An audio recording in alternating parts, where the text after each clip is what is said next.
In the Lost World Jurassic Park, we're told who the villains are, the corporate suits and the hunters with cages and tranquilizer guns. And we're told who the heroes are, the scientists and the activists. But sometimes movies lie to you. The dinosaurs didn't kill those people, he did. When you strip away the triumphant music, the sympathetic framing, and the Spielberg sentimentality, and only follow the body count, a different story emerges. A story where the hero has more blood on his hands than the T-Rex. Today we're putting Nick Van Owen on trial. There's a line early in the film that changes everything. Ian Malcolm asks Nick Van Owen what drew him to environmental activism, and Nick's answer is women. 80% female, Greenpeace. Malcolm calls it noble, obviously joking, and Nick responds with the smoking gun of his entire character. Well, noble was last year. This year I'm getting paid. Hammond's check cleared. Or I wouldn't be going on this wild goose chase. He's not there to save the dinosaurs. He's there because he got paid. That one line reframes everything Nick does for the rest of the entire film. And by the end of this video, you're going to see exactly how much damage one mercenary with bolt cutters can do.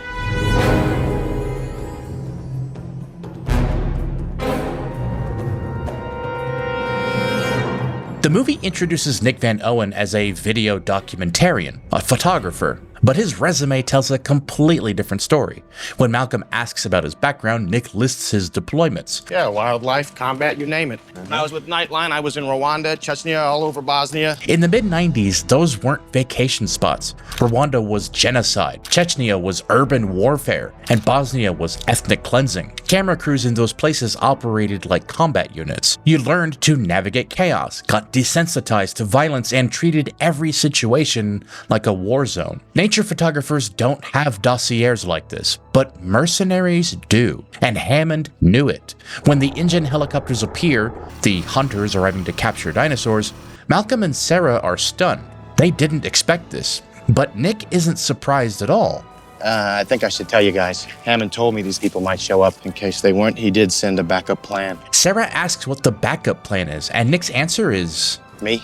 Now, Hammond absolutely shares responsibility here. He recruited Nick knowing exactly what he would do. But Hammond isn't on the island. Hammond isn't making real-time decisions that get people killed. Nick is. The man who hired the mercenary and the mercenary who does the killing are both guilty, but only one of them is standing over the bodies. He wasn't there to document anything, he was deployed. Check his gear. A wildlife photographer packs lenses and batteries, but Nick Van Owen? You use these to break locks and cut fuel lines. They have zero application on a strictly observation and documentation mission. Nick didn't decide to sabotage the hunter camp after seeing their operation.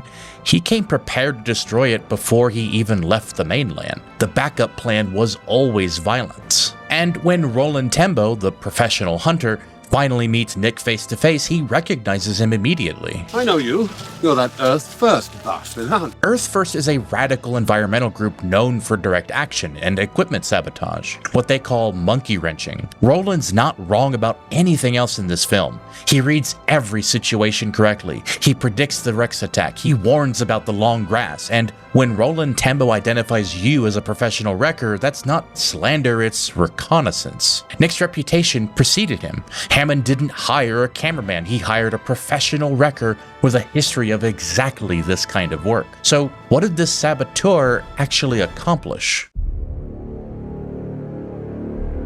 The camp raid sequence is framed as heroic. The score swells, dinosaurs run free, the audience cheers as the bad guys lose their equipment. And look, the dinosaurs were captured, caged. The hunters were there to exploit them for profit. From a certain angle, Nick is liberating prisoners. But here's the thing. Activism that kills bystanders isn't activism, it's terrorism. And if Nick's goal was to really protect these animals from exploitation, there are better ways. Legal channels, public pressure, court injunctions. Hammond had the resources to fight InGen in boardrooms and courtrooms where nobody would get eaten. Instead, Hammond hired a saboteur, and Nick got to work. Just look at what he actually destroys. When he releases the captured dinosaurs, the stampede flattens the InGen compound center. Satellite arrays, radio equipment, all of it is destroyed. Before this moment, the hunters had a link to the outside world, a retrieval plan, medical evacuation capability. After Nick's sabotage, everyone on that island, hunters and gatherers, are sitting ducks left to die. And the devastating part is that Nick's sabotage achieves nothing. He didn't stop InGen at all. They still captured the T-Rex. They still got their specimen to San Diego. His activism only accomplished one thing, ensuring that when things went wrong, and they always go wrong, nobody could escape, call for help, or drive to safety. Nick Van Owen didn't save the dinosaurs. He built a kill box around the humans. Transport, communications, and escape routes all gone. He stripped away every safety net that could have prevented chaos from becoming fatal. And then he made it even worse. After the camp is destroyed, Nick finds an injured infant T-Rex. Its leg is broken, and Nick makes a decision that will get people killed. He brings it back to the trailer. Sarah Harding knows immediately that this is suicide. The moment Nick reveals the baby in the vehicle, she screams. Oh my God! Are you out of your mind? She understands what Nick is carrying. A wounded infant making distress calls is a biological siren, an invitation for the parents to come find it. And Sarah should know better than anyone. Earlier in the film, she established the rules herself. I don't like that. Dinosaurs can pick up scents from miles away. We're here to observe and document, not interact. She even violated this protocol once already, petting a Stegosaurus baby, which triggered a violent response from the parents. That should have been a clear warning, but here she is again, repeating the same mistake with far deadlier stakes. Nick initiated the grab. Sarah should have told him no. Instead, she treats the infant's broken leg and becomes complicit in what happens next. And where does Nick bring this biological siren? Directly to the Gatherers' only safe zone, their mobile headquarters. The trailer where Malcolm's daughter is. Nick knew what would happen, but he did it anyway. The adult Tyrannosaurus tracks their infant to the trailer. They attack. They push the vehicle over a cliff with Nick, Sarah, and Malcolm dangling inside. And who has to save them?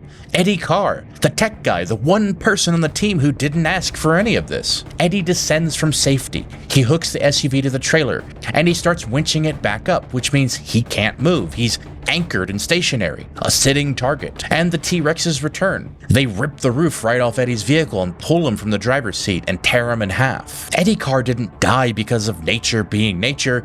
He died because he was cleaning up Nick Van Owen's mess. If Nick leaves the infant where he found it, the Rexes never track them to the trailer. The trailer never goes over a cliff. Eddie never has to expose himself for the rescue. Sarah's blood-soaked clothes from treating the baby's broken leg never become a homing beacon that leads the Rex directly to the combined camp later. Every step of Eddie's death traces back to Nick's decision-making.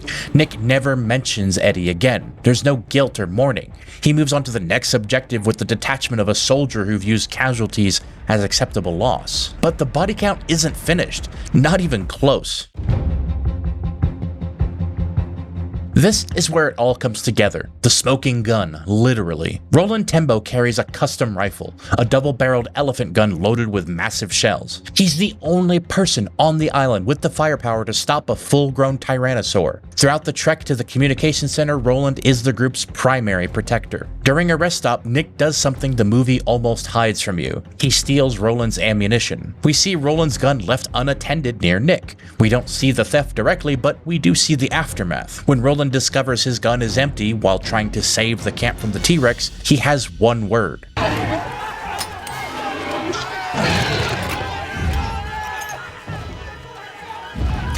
We learn the full truth at the end, when Nick is safe in the evacuation helicopter and he pulls 2 massive rifle slugs from his pocket. Now, Roland came to this island to kill a T-Rex for sport. He's not a saint.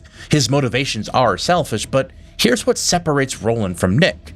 Roland's selfishness would have saved lives. Roland's goal was a dead trophy, not a capture and not a sedated specimen, a kill shot. His elephant gun was designed to drop the T-Rex permanently. If Roland succeeded, he leaves with a dead T-Rex. A dead T-Rex can't be transported to San Diego, and a dead T-Rex doesn't wake up on a cargo ship and slaughter the entire crew. But let's trace what actually happens because Nick stole those bullets. When the T-Rex attacks the combined camp that night, drawn by the scent of the infant Rex blood still on Sarah's clothes, Roland stands his ground. He's the professional. He raises the rifle, aims it at the charging predator, and he pulls the trigger. But it's empty. Because of Nick's decision to steal the bullets, Roland cannot kill the Rex. The camp descends into chaos. The hunters panic and flee blindly into the jungle. And where do they run? AJ screams the warning, but it's too late. The panicked hunters pour into the tall grass, the nesting grounds of the velociraptors. Dozens of trained men, armed mercenaries, slaughtered in minutes. Panic isn't a choice, it's a physiological response. When a T-Rex charges and your leader's gun clicks empty, your brain bypasses all rational thought. Fight or flight kicks in, and flight took them to the raptors. The raptors pull them down one by one, vanishing into the twitching grass, and among the dead, AJ Sidhu, Roland's best friend. And because Roland couldn't kill the T-Rex, he's forced to improvise. He uses a tranquilizer dart instead.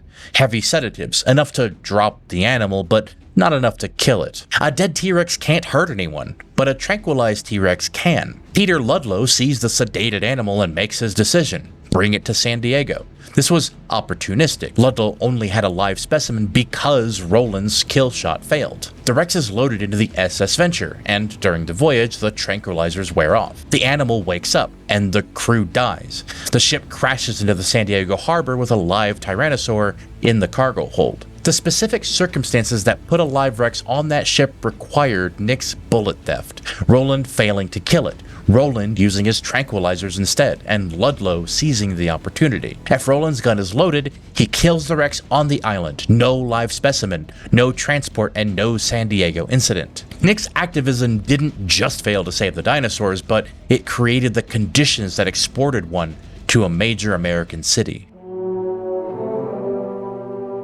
Nick Van Owen is not in the San Diego sequence. After he calls for the rescue from the communications center, he boards the first helicopter off the island. He's gone before the third act even begins. He never sees the Rex rampage through the suburbs. He never witnesses the consequences of his sabotage reaching the mainland. The movie lets him escape judgment entirely. In that helicopter, while Malcolm holds his traumatized daughter and Sarah stares out the window, Nick pulls out the stolen bullets and drops them on the floor. His expression is unreadable. Exhaustion maybe, shock, but not guilt. Never guilt. Now compare that to Roland. Roland came to the island to kill. Let's not sanitize that. He wanted a trophy. He saw the T-Rex as the ultimate prey, but watch what happens to him. When Ludlow offers Roland a job at the new San Diego park, Roland refuses. And his reason is simple. He didn't make it, RJ. Roland is broken. His best friend is dead, and even though he won, even though he technically bagged the T-Rex, the cost was just too high. He walks away from the money and the glory, and his final words are soul-crushing. No, thank you. I believe I've spent enough time in the company of death.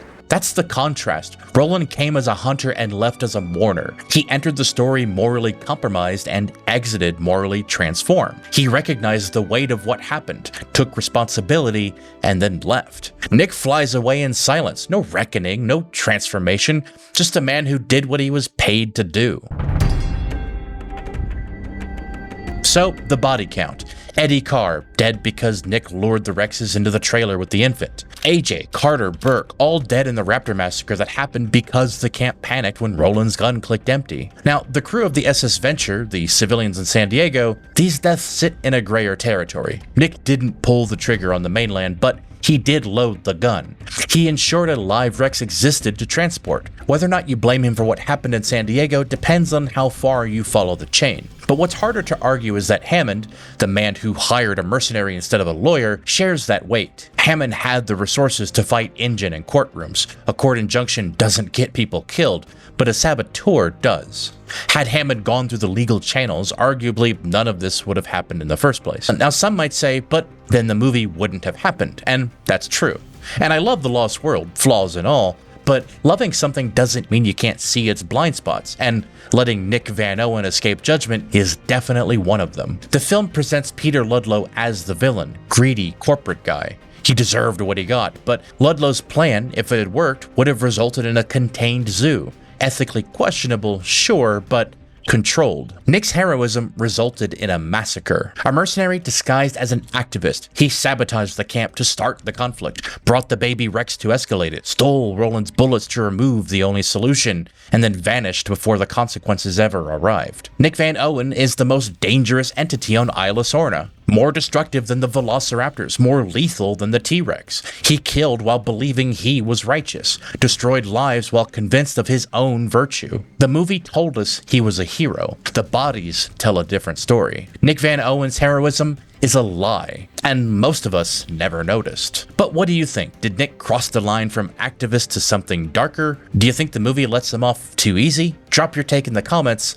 I read every one of them. And if this video changed how you see the Lost World, do me a favor, hit that subscribe button. We do this every week. Thanks so much for watching, and click this video to see where I break down how John Hammond is truly the biggest con man in all of Jurassic Park.